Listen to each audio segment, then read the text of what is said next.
From the shores of beautiful Del Mar, California, Southern California Video presents the 1987 Southern California Exposition at the Del Mar Fair, featuring John Klickman. Introducing Debbie Hartley. With special guest stars the Charlie Daniels Band, and Jan and Dean with Whitney Allen. And Michael McDonald with the fairest of the fair, Lynette Berry. We'd like you to meet John and Debbie, two Southern Californians in search of fun and adventure at the Del Mar Fair. Their visit began with a little disagreement. Debbie wanted a roller coaster ride. John, on the other hand, didn't. Oh well, you know how that goes. Where there's a will, there's a way. In this case, Debbie's way.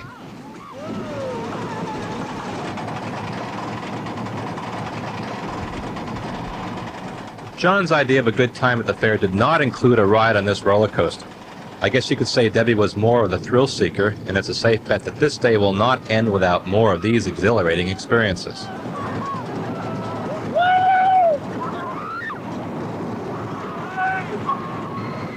Now, John wanted to start the day off on a more mellow note by visiting the livestock. He'd just eaten breakfast and wasn't quite ready to strap himself in for this stomach-churning ride. But this was their first date, and he was trying to impress, and soon realized that the ride was really a lot of fun, especially with Debbie clinging tightly to his arm.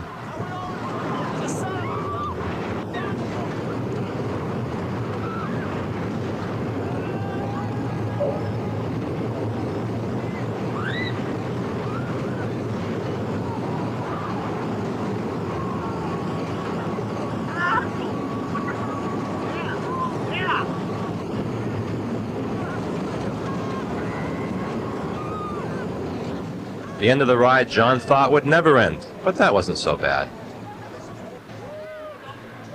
Now, what's next?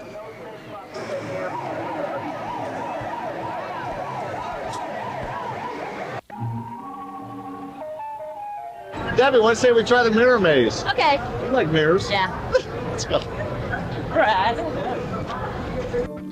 This seemed like the ideal contrast to the roller coaster. Unlike life, the mirror maze is full of illusions. While John thought that he was actually next to Debbie, he was not.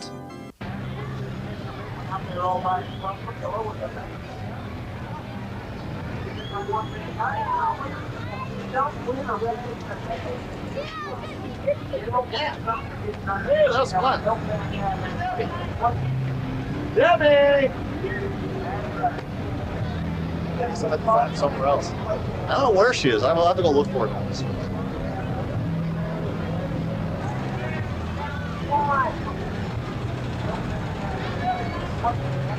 Debbie!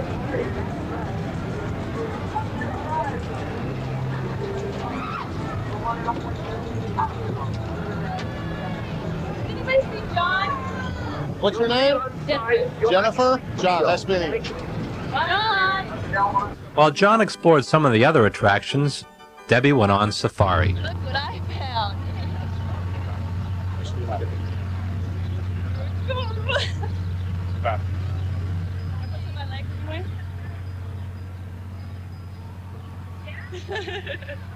What Debbie found was an Indian elephant. Riding an elephant is something Southern Californians do not have the chance to do very often. One crucial thing to remember is that an elephant with its trunk up is a happy elephant, and a sign of good things to come.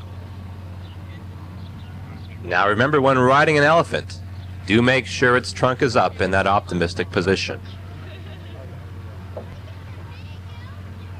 Well, of course, with the Southern California Exposition, as in most great fairs, you're going to have livestock, right? Horses, cows, chickens, and why not sheep? And even as we speak, as we are touring, we are noticing that they are, and I'm not going to get in the back part of this because who knows what kind of mood this guy's in today, but they are shearing some sheep right now. Hi, what's your name? My name's Dave Tralia. Hi, Dave. Nice meeting you. My name's John. Oh, thanks. I needed some sheep hair. Thank you. So what are you doing here, basically? Oh, we're just enhancing the sheep and making it look a little bit more showy and enhancing the qualities that it already has and making it look pretty, basically. It does look just like a human. They like to be trimmed. Yeah, that's exactly it. When you first started, how much wool was on there? Oh, she probably had 2.5 inches on her. Well, let's don't hold you up then. The poor thing wants to get done. Nice meeting you, and shear away, as they say. Thanks. See you later. With this beautiful waterfall behind us and the great exhibits here at the garden show, it really makes us appreciate our wildlife. Today I have Smokey the Bear with me, who'd like to say hello, and to remind all of you out there to be careful with those matches when you're at the forest. Don't want to ruin any of this great plantation that we have around. Smokey, why don't you give him a big wave and a kiss? I've answered the eternal question. Where's the beef? Right here. These calves are all out of a new bull that we showed last year that was champion at about 12 fairs. So he got 4 of them. Well, no, we've got, I mean, but how many came from that one bull? well, all these heifer calves right here did. From the one. Well, from the one That's bull. a stud. Yeah. Well, we got some bull calves on the other side from him, too. Wow. 12 cows came from one bull. One bull breeds you can breed about 35 to 40 cows naturally, but if you want to AI them, you can breed 200-300 cows to the same bull. He's the same bull. He won 12 Yeah. medals last year. Fantastic. I found something very unusual to show you here in this cactus garden. It's a Madagascar tomato. It doesn't look like any regular garden tomato. I'm sure it's not too edible, but it'd be a great conversation piece for anyone's garden.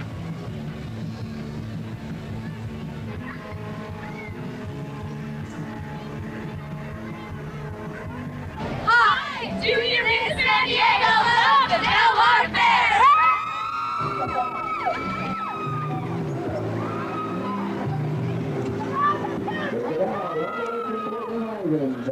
This is a big cow. Just like that. How much does Trisha weigh? Oh, probably about 8 Yeah. Oh. Oh, let's hear it. You bet. Give me some applause here. I never milked a cow before. Oh, Trisha, are you okay, babe?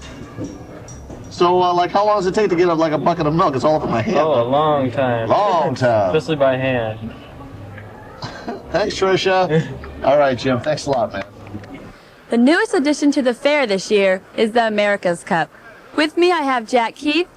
Jack, tell us a little bit about the cup. Well, surely. This cup has a long history. It was made in England in 1848. And England had a race around the Isle of Wight in 1851, and they said the winner could take it home. We won. We brought it home. It's been here ever since, except the 4 years it went down to Australia. And it's a beautiful thing, and the San Diego Yacht Club that now has possession of the cup, they want everybody in America to have a chance to see it. That's why it's here. How exactly was the cup made? Well, it was made by this firm in London, and I don't know whether they poured it or whether they cast it or whether they beat it out. But it's all sterling. It's but not solid. It's hollow in the center.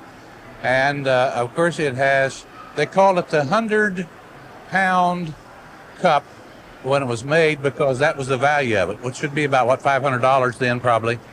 And now, of course, the symbolic value of it is priceless. Hi, I'm Charlie Daniels, and this is the Southern California Exposition. You didn't know that, did you? That's the bell, the sound the signs, the tone the signal, they're off, they're racing to the top, non-stop. As you can see, Debbie and John have had no trouble finding adventure as they try to find each other. But this is a large fair. It's a little like finding a needle in a haystack. This year, the fair will attract a little under 1 million visitors during its 18-day run. The main reason the Southern California Exposition is so popular year after year has to be due to the fact, like the theme, It's All For You, there is something for everybody. If you like bonsai trees, the fair has forests of them. Do you need a new car wax? How about something for the kitchen? Or maybe sunglasses? A lot of the people came to see the music, 2.5 weeks of non-stop entertainment. Whitney Allen is over at the grandstand to give us a rundown of this year's artists. Hi, I'm Whitney Allen, and welcome to the musical part of the Southern California Exposition. This is where it happens, right here in the grandstand, where each night for the run of the fair, this place will be packed to standing room only, with people coming to check out one of the 22 big-name acts playing the fair this year. In Del Mar, the surf meets the turf, but in summer, country music meets pop music, rock meets big band, and jazz meets the Motown sound. Music is a very big part of this fair. And tonight, as the sun begins to go down, these people who pay $5 admission for all access to the fair find out they get a lot more than what they paid for. They'll start staking out their places among the 10,000 plus available seats here at the fair to catch people like Joan Jett, Jan and Dean, Mel Torme, or like tonight's crowd, the Charlie Daniels Band. It's another year on the road for the Charlie Daniels Band. They're an all-American band playing all-American dates from sea to shining sea and even beyond. Now they've taken their music overseas. We've done Europe and a couple of times in Australia and New Zealand, and it was very well received. Our music was very well received. Del Mar, California is a beach town, more tan and blonde than red, white, and blue, and you'll find more Volkswagens and Porsches and pickup trucks. There's not even a country music club in the city limits, but this band brings out the little bit of country in everyone. A great crowd, just a great crowd, yeah. They were rowdy, good time bunch. Had really fun to play to. Just about our crowds basically come to a show to have a good time, because that's what we're all about. Our job is, what we get paid for is to entertain people. You know, if people don't have a good time when they come to see us, if they haven't enjoyed themselves, then we've not done our job. While you know a good part of country music makes drinking, fighting, and love on the sly sound pretty appealing, the Charlie Daniels Band takes the time to glorify this country and her virtue. And Charlie Daniels has the guts to address a political issue in his hit song, Still in Saigon. These are MIA bracelets, and I wear 3 of them because there's some guys that didn't come back from over there. And I think it's a shame. I think it's a black mark on the greatest country in the world, that we leave people over there for political expediency, because we don't want to open a can of worms back up again. I mean, the thing about it is, the guys that are in Vietnam that are still over there are protected by the same Constitution that protects us. And they have, I mean, just because they're on foreign soil, they're still American citizens.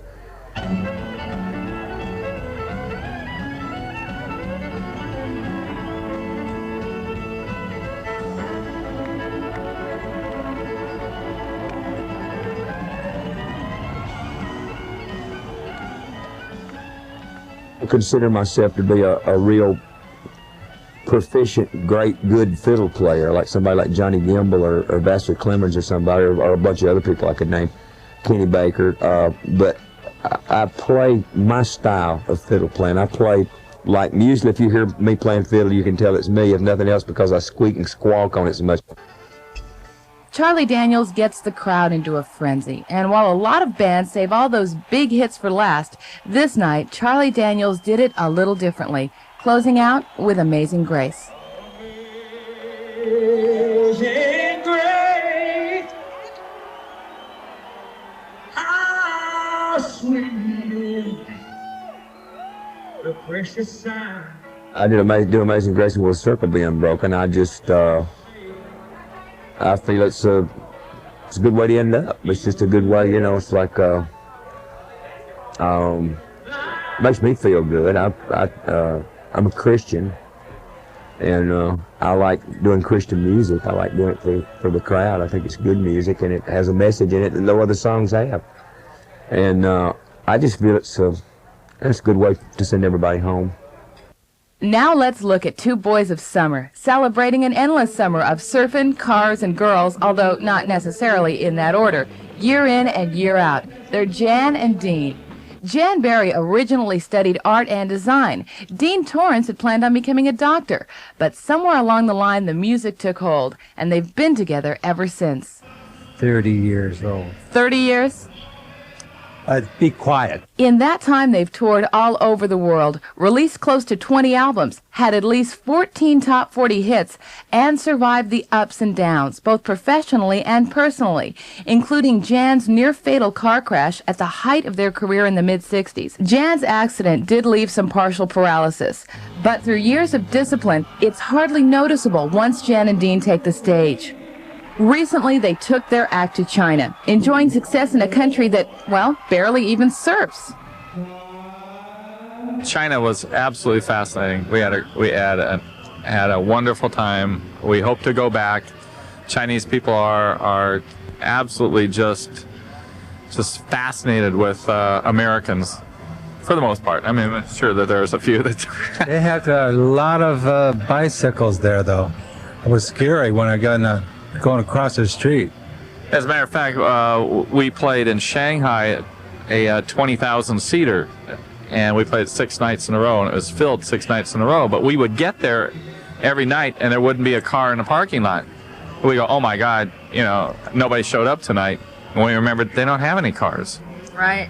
There was about 10,000, 20,000 bicycles parked around another corner. Jan and Dean perform at fairs, in clubs, at 60s revival concerts throughout the year, and that adds up to a lot of dates. This year was about 120 gigs here, all the USA and Canada. And like always, the fun is there, the humor's there, and those satirical lyrics are right there.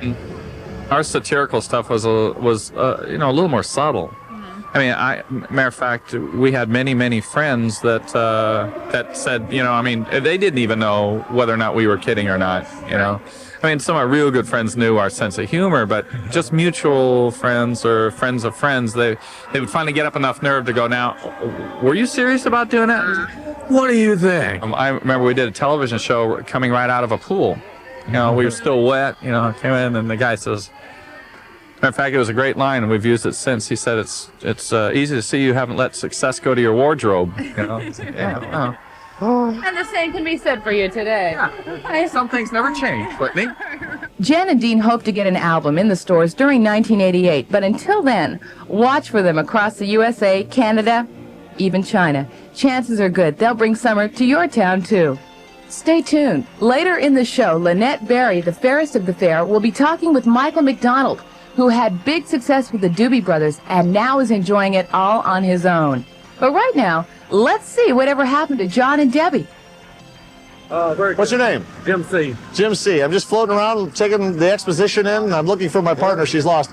Southwestern Prospectors and Miners Association. Which basically means you still go out to the real world and try to find stuff? We have a field trip every month. We have a meeting every month. We have training before each meeting. We take the people out and show them what the rocks are. Show me, Jim. How do we pan for gold here? We got a little gulch here. Okay. Come on over here. Sluice box here. What's it called? That's a sluice box. God bless you. And you get your basic, this is this basic river sand that we put a little gold in to show the kids how to, and the people how to shake get the gold out. Sure.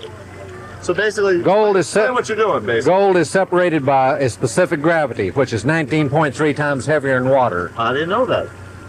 Weighted. That's what the computers are for, right? To figure that stuff out. They've known that a long time. Oh, okay. So your gravel is about a 3 weight.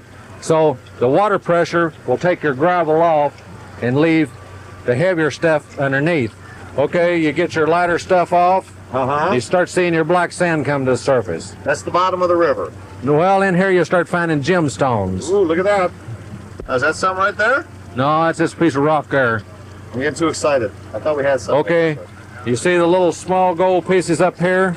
Right up when here. It's in the shade, it still shines. So it shines in the sun, in the shade. A piece of mica, which is shining down here, when you put the shade on it, it loses its luster. The mica's right here. That's mica. And it disappears. And see how the water moves that mica around?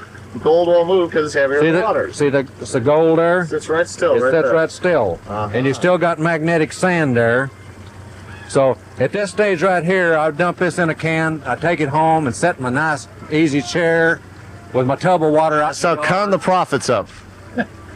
How much gold's in there, right? How much? Oh, 20 cents worth, maybe 30. Your partner here, who's this? Frank. Frank's got a heck of a lot more gold than you do, Jim. This is our good pan here. This is show-off pan? This is show-off pan. Let's get some gold here. Look at this thing. And if you see a little piece of gold like this, where it goes, you hear it plink? That's a plinker. Do it again. Do the clink again. We'll put the mic down there. That's a plinker. What you want's those clunkers, you know. Well, Jim, thanks a lot, man. Appreciate it. Pan and gold right here at the Southern California Exposition. Thanks for your help. What else do I have to do to win this race? All you gotta do is pop the froggy in the lily pad and you won. That's all you gotta do. Not speaking Okay, good English. I'm gonna do this. I'm gonna win this Go race. ahead, all right, go ahead. All right, give her a good pop, man. Watch your wrist action. Pop the rod in the lily pad. Whoa. Give it another go. Oh, I didn't win. Gotta give it another go. Okay. All right. One more time. Go ahead. Oh, I think we got it. I'm a winner. We got it. What's the most popular gift? Isn't that cute? I won this all by myself. It's a tradition here at the Southern California Exposition to have the fairest of the fair competition, beauty pageant, beauty queen. Your name is? Lynette Berry. Now, to be fairest of the fair, the people around San Diego know this, but if around the country, to be fairest of the fair, you have to start a local competition, Right. and then you move on up. Now, where are you from originally? Where was your original city? Bonita. I'm from Bonita. Which is in San Diego. Yes, it is. Okay. It's one city. And the 31 cities that competed in the smaller pageants all came to the Fairest of the Fair Miss San Diego pageant. And we all competed, and Miss Bonita, myself, won. Your day consists of what? When do you start? What do you basically do? You're here just greeting people all day. Oh, yes. I start at 10 o'clock.